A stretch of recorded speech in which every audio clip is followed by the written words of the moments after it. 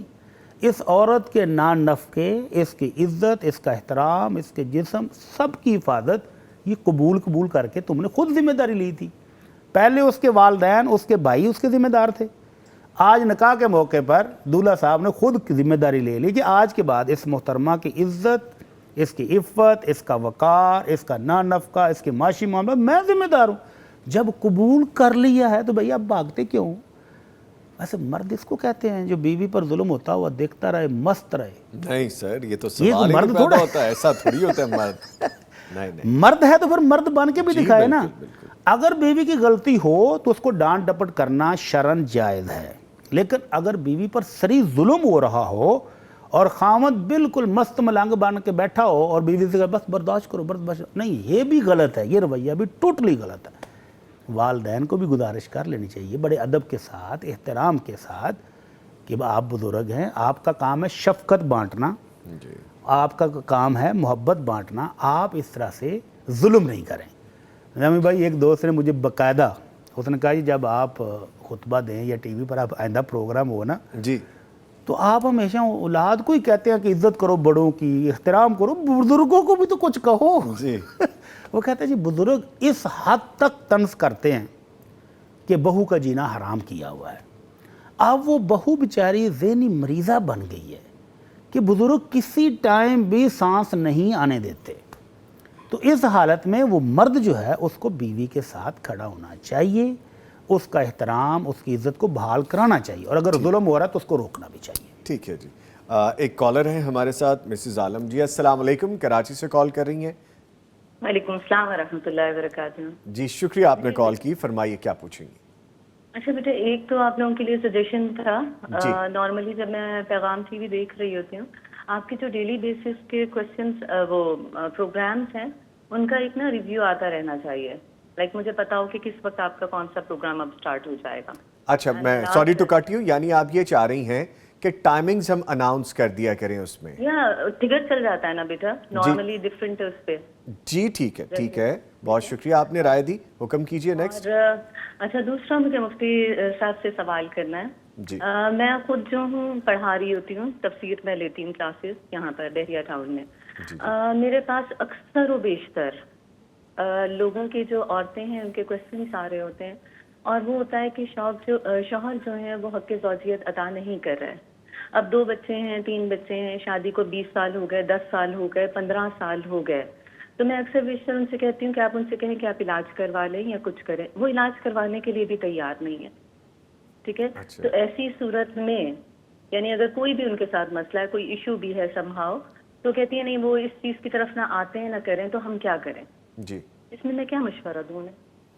اچھا، میں آپ کی دونوں باتوں پہ آپ کا شکریہ ادا کروں گا اور اپنی ٹیم کو ایڈریس کروں گا کہ ویسے تو ہم نارملی کچھ چیزیں اس میں شامل ہیں ہماری آلریڈی، لیکن پھر بھی اس کو امپروو کرنے کی کوشش کرتے ہیں، ٹیم اس کو ایڈریس کرے گی. سیکنڈلی، آپ نے جو کویسچن کیا بڑا ریلیونٹ بھی ہے، اور سوسائٹی میں بہت زیادہ ایسی چیزیں ہمیں بھی سننے کو ملتی ہیں، ہم کوشش کرتے ہیں کہ ان کو ایڈریس کریں. آپ کے کال کرنے کا شکریہ. ابھی رپلائی لیتے ہیں. بڑی صاحب فرمائیے. جی، پہلی بات تو محترمہ نے خود بتائی ہے کہ وہ شوہروں کو یہ مشورہ دیتی ہیں کہ وہ علاج کروائیں. جی تو پہلی چیز تو یہی ہے، اگر شوہر بیمار ہے تو اس کو اپنا علاج کروانے میں کوئی شرم محسوس نہیں کرنی چاہیے.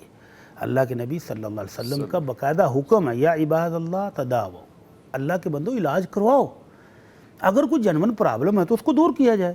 ہمارے ہاں ہوتا کیا ہے، پرابلم مرد میں بھی ہو تو دوائیاں بیوی کو کھلائی جاتی ہیں. لیکن اگر اللہ نے بچے دے دیے ہیں اور اس کے بعد کوئی پرابلم، کوئی ایشو ہو گیا ہے، تو جیسے مرد کی خواہش ہے ویسے ہی اللہ نے عورت کی بھی رکھی ہے.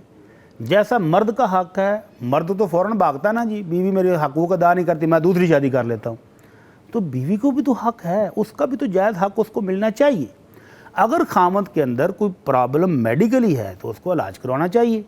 اور اگر خدا کی طرف سے ایسا ہو گیا کہ اب بعض دفعہ وہ مختلف امراض کی وجہ سے مکمل ناکام ہو جاتے ہیں، تو ایسی صورت میں اگر بیوی نیک مومنہ عورت ہے، وہ صبر کرتی ہے اپنے اس خامد کے ساتھ، صبر کا اجر انما یوفی الصابرون اجرہم بغیر حساب، اللہ کہتے ہیں صبر والوں کو تو ہم بغیر حساب کے اجر دیں گے.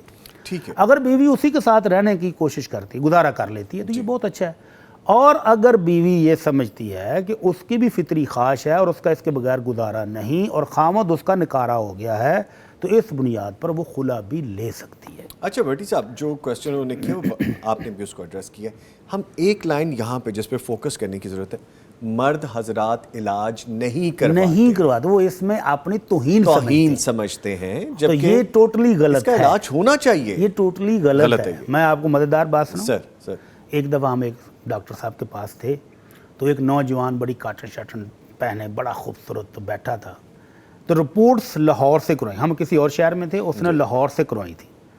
تو ڈاکٹر صاحب کہتے ہیں دیکھو میں نے 3 سال پہلے تمہیں کہا تھا کہ تمہاری بیوی میں کوئی نقص نہیں ہے، تم بیکار ہو، اور اب 3 سال تم نے اس بیوی کو دوائیاں کھلا کھلا کے اس کا معدہ اور جگر دونوں کا ستیہ ناش کر دیا ہے، اور تم ماں اور بیٹا آج بھی لاہور سے یہ اچھی والی رپورٹس کرا کے لائے ہو، ان رپورٹس کے ذریعے بھی ثابت ہو رہا ہے بیوی فٹ ہے، تو ناکام ہے، نکارہ ہے، تو اپنا علاج کرا۔ اور کہتا ہے اگر آج کے بعد تم نے اپنی بیوی کو میڈیسن کھلائی اور اپنا علاج نہ کروایا تو میں ڈاکٹر تمہارے خلاف کیس کر دوں گا۔ تو مرڈر کی اٹیمپٹ ہے، وہ مان ہی نہیں رہا، رپورٹس ڈاکٹر کے سامنے رکھی ہیں اور اب بھی نہیں مان رہا کہ نقص اس کے اندر ہے۔ تو یہ مرد حضرات کو حقیقت کا سامنا کرنا چاہیے، نظریں نہیں چرانی چاہیے، اور اگر بیمار ہیں تو اپنا علاج کروانے میں کیا قباحت ہے؟ جی اللہ تعالیٰ صحت دے دے تو ان کے لیے بہتر ہی بہتر ہے۔ تو لہذا بیویوں پر یہ ظلم نہیں کرنا چاہیے اور ان کو اپنا علاج کروا لینا چاہیے۔ اچھا بھٹی صاحب، ہم مرد ہونے کے ناطے اس اسکول آف تھاٹ کو بھی تھوڑا سا ایڈریس کر لیں چند لائنوں میں، کہ کیا شان میں گستاخی ہو جاتی ہے، اپنی کوئی بڑی کوئی کمی محسوس ہوتی ہے، کیا معاملہ؟ آپ دیکھیں آپ کو بخار ہے، میڈیسن کھائیں گے، آپ کو کوئی اور ڈیزیز ہے خدا نخواستہ، آپ اس کا کیور کروائیں گے، آپ اس کا ٹریٹمنٹ کروائیں گے، ٹیسٹ کروائیں گے، یہ بھی اگر ایسا ہی معاملہ ہے اس کو بھی تو بیماری سمجھیں، جی کیا اس کو بھی بیماری سمجھنا چاہیے اور سمجھنے کے بعد اس کا علاج بھی کروا لینا چاہیے۔ ٹھیک ہے، ایک اور کالر ہیں جی، ان کو شامل کرتے ہیں۔ فاطمہ صاحبہ ہیں لاہور سے۔ جی السلام علیکم۔ السلام، شکریہ آپ نے کال کی، کیا پوچھیں گی آپ؟ میں یہ پوچھنا چاہتی ہوں، میری ایک دوست ہے، اس کی شادی کو عرصہ ہوا ہے لیکن اس کی اپنے شوہر سے جھگڑے کے بعد 4 سال ہو گئے ہیں، وہ اپنے مائکے بیٹھی ہے۔ اب وہ اس کے گھر والے چاہتے ہیں کہ صلح ہو جائے۔ جی 4 سال بعد چاہتے ہیں کہ صلح ہو جائے؟ ہاں جی، 4 سال بعد۔ اچھا ٹھیک ہے جی، چلیں میں جواب لیتا ہوں، شکریہ آپ نے کال کی سر۔ نہیں ویسے ہی گھر تو یہ ہمارے ہاں ایک بڑی عجیب و غریب قسم کی بات مشہور ہے کہ 4 سال کے بعد نکاح ٹوٹ جاتا ہے۔ جی تو نکاح جب تک خامد طلاق نہ دے یا بیوی خلا نہ لے وہ ٹوٹتا نہیں ہے۔ 4 سال کیا 10 سال بھی بیٹھی رہے تو کوئی بات نہیں، ان کی لڑائی نفرت وہ ختم ہو گئی ہے، اب صلح کرنا چاہتے ہیں تو صلح کریں، نکاح وہی قائم ہے۔ اور لاہور میں تو ایک ایسا واقعہ بھی ہوا ہے 50 سال کے بعد، جب کہ وہ دونوں بوڑھے ہو چکے تھے میاں بیوی، جب لڑے ہیں تو جوان تھے، اور طرفین میں آگ لگانے والوں نے ان کو کٹھے نہیں ہونے دیا، اور اب جب بوڑھے ہو چکے ہیں، اس خاتون کے بھی وہ جو اکسانے والے تھے وہ بھی دنیا سے جا چکے ہیں، اور یہ بھی بوڑھا اب اس کو روٹی پکا کے دینے والا کوئی نہیں، تو اب ایک جنازے کی میں آئے ہوئے تھے، تو جنازے میں دونوں کٹھے ہوئے تو احباب نے کہا جی اب ان بوڑھوں کو نہ اس کو روٹی پکا کے دینے والا کوئی ہے نہ اس کو کوئی سنبھالنے والا، تو اب ان کو اکٹھا کر دیا جائے۔ 50 سال کے بعد ان کی صلح کرا دی۔ تو نکاح 50 ایئرز انہوں نے زندگی ساری ایسے ہی گزار دی۔ تو وہ 80 کی پیٹے میں تھے جب ان کی صلح ہوئی ہے، تو نکاح وہی قائم ہے۔ نکاح تو آپ توڑیں گے تو ٹوٹے گا، وگرنہ نہیں ٹوٹتا ہے، ایسا کچا نہیں ہے۔ ٹھیک ہے، یعنی جانا چاہیے، اپنے گھر جانا چاہیے۔ بالکل، تو اب یہ 4 سال سے اگر ناراض تھیں، اب راضی ہو گئی ہیں تو یہ جائیں اپنے گھر آباد کریں جا۔ ٹھیک ہے، اور باقی لوگ بھی اپنی ذمہ داری سے تھوڑا سا وہ بھی یہ جو نا بسنے دیں۔ ہاں یہ جو ہے نا جب نکاح ہوتا ہے نا جی تو 3 آیات کی تلاوت کی جاتی ہے، ان تینوں کے اندر کیا ہے کہ اللہ سے ڈر جاؤ، گھر والوں کو بھی کہا جا رہا ہے، میاں بیوی کو بھی کہا رہا ہے کہ اللہ سے ڈر جاؤ اور اس رشتے کو چلنے دینا۔ تو یہ طرفین میں جو ہوتے ہیں نا، ماچس بالی اور جلائی اور لگا دی، تو ان کو اللہ کا خوف کرنا چاہیے۔ ٹھیک، اس کے ساتھ ہی میں بہت شکریہ ادا کروں گا، ہمارے ساتھ موجود رہے قاری احمد یار حقانی صاحب۔ قاری صاحب آپ کے آنے کا بہت شکریہ، تھینک یو ویری مچ۔ جبکہ بھٹی صاحب ابھی ہمارے ساتھ ہی موجود ہیں، کیوں اشفاق صاحب ایسے ہی ہے؟ اچھا بھٹی صاحب بھی رخصت ہو رہے ہیں، چلیں ٹھیک ہے جی، ان کو بھی رخصت کر دیتے ہیں۔ اب مفتی مولانا محمد اجمل بھٹی صاحب، سر آپ کے بھی آنے کا بہت شکریہ، تھینک یو ویری مچ۔ جی پروگرام جاری ہے، ایک وقفہ ہے، اس کے بعد دوبارہ حاضر ہوں گے، ہمارے ساتھ رہیے گا۔ Ooh.